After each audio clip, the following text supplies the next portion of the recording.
Hi అండి, అందరికీ నమస్కారం. Welcome to my channel. ఈ వీడియోలో ఏపీ ప్రభుత్వ ఉద్యోగులకు మరియు పెన్షనర్లకు పెండింగ్ బిల్లు చెల్లింపుల తాజా సమాచారం అయితే వీడియోలో తెలుసుకుందాం. వీడియోని ఎక్కడే కానీ స్కిప్ చేయకుండా ఎండ్ వరకు చూడండి. అప్పుడు ఇన్ఫర్మేషన్ పూర్తిగా అర్థమవుతుంది.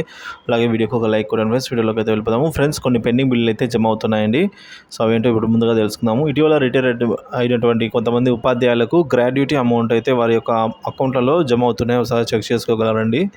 సో గత 4-5 నెలల నుంచి రిటైర్ అయిన వారికి ఈ మేరకు పేమెంట్స్ అయితే జరుగుతున్నాయి. ఇక మరొక అప్డేట్ ఏంటంటే, ఇన్కమ్ ట్యాక్స్ సంబంధించి ఐటీఆర్ ఎవరైతే దాఖలు చేశారో వారికి ఐటీఆర్ రీఫండ్ అయితే వస్తుందో ఒకసారి చెక్ చేసుకోండి.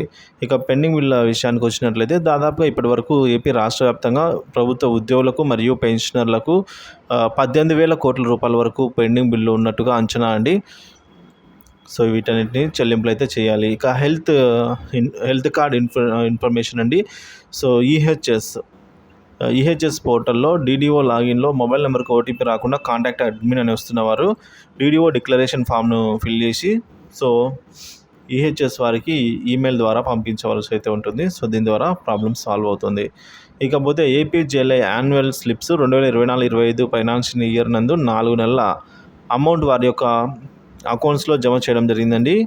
ఏప్రిల్, మే, జూన్, జూలై నెలలకు సంబంధించి సో ఈ 4 ఫైనాన్షియల్ ఇయర్ 2024-25లో 4 నెలలకు సంబంధించినటువంటి అమౌంట్ వారి యొక్క అకౌంట్లో జమ చేయడం జరిగిందనమాట. ఇంకపోతే శాలరీ బిల్ అప్డేట్ అండి. అన్ని రకాల లీవ్ బిల్స్, ఇంక్రిమెంట్ అరియర్స్, తదితర అరియర్ బిల్స్, సప్లిమెంటరీ బిల్లులకు సంబంధించిన అమౌంట్ అయితే అక్కడక్కడ జమ అవుతున్నాయని చెప్పవచ్చు. ఒకసారి మీరు కూడా మీ పేమెంట్ పెండింగ్ స్టేటస్ అయితే చెక్ చేసుకోండి. సో అవి కనుక గ్రీన్ ఛానల్లోనే ఉన్నాయా లేదా బిల్ అప్రూవల్ నాట్ అప్రూవల్ ఉన్నాయా అనే వివరంగా అయితే తెలుసుకోండి. ఇకపోతే జెడ్పీపీఎఫ్ సంబంధించి మన యొక్క అన్ని జిల్లాల పీఎఫ్ ఆన్లైన్ వ్యవస్థలో పూర్తి స్థాయిలో పూర్తవుతుందని అయితే ఇప్పటివరకు ఉన్న తాజా సమాచారం అండి. పీఎఫ్ బిల్స్ అయితే ఇక ప్రస్తుతం 2021 వరకు అందుబాటులో ఉన్నవి. మిగతా ఇయర్స్ 2021, 22, 23, 24, 25 వార్షిక ఖాతా నిల్వలు అందుబాటులోకి అయితే ఉంచుతారు అని అయితే ప్రస్తుతానికి అప్డేట్ రావడం జరిగింది. సో మన యొక్క GPF.AP.gov.inలో లాగిన్ అయ్యి మనమైతే చెక్ చేసుకోవడానికి అవకాశం అయితే ఉండబోతుంది. ఇకపోతే గతంలో 2 DA జీవోలు అయితే ఇవ్వడం జరిగిందండి. సో మా అందరికీ తెలిసిందే. జీవో నెంబర్ 28 ప్రకారంగా 3.64%, జీవో నెంబర్ 30 ప్రకారంగా 3.64% అయితే డిఆర్లు పెంచడం జరిగిందనమాట. సో ప్రజెంట్ డిఆర్లు అయితే 3.67% అయితే ఉన్నాయి. జీవో నెంబర్ 28 ప్రకారంగా మనకు ఈ అరియర్స్ సంబంధించి ఇక్కడ మనకు చూసుకున్నట్లయితే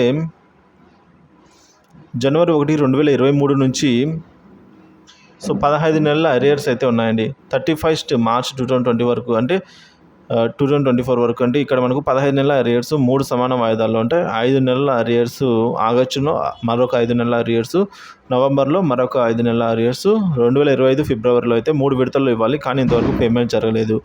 అదే జీవో నెంబర్ 30 ప్రకారంగా మనం చూసుకున్నట్లయితే ఇక్కడ కూడా మనకు దాదాపుగా 12 నెలలకు సంబంధించి అంటే జూలై 1, 2023 నుంచి జూన్ 30, 2024 వరకు ఇక్కడ 12 నెలల అరియర్స్ సో 3 సమాన వాయిదాల్లో చెల్లింపులు అయితే జరగాల్సి ఉందన్నమాట. మొదటి 4 నెలల అరియర్స్ అయితే సెప్టెంబర్ ఈ నెలలో చెల్లింపులు జరగాల్సి అయితే ఉందండి. సో వీటికి ఇంకా బిల్లు పెట్టుకోవడానికి అనేబుల్ అయితే చేయలేదన్నమాట CFMSలో.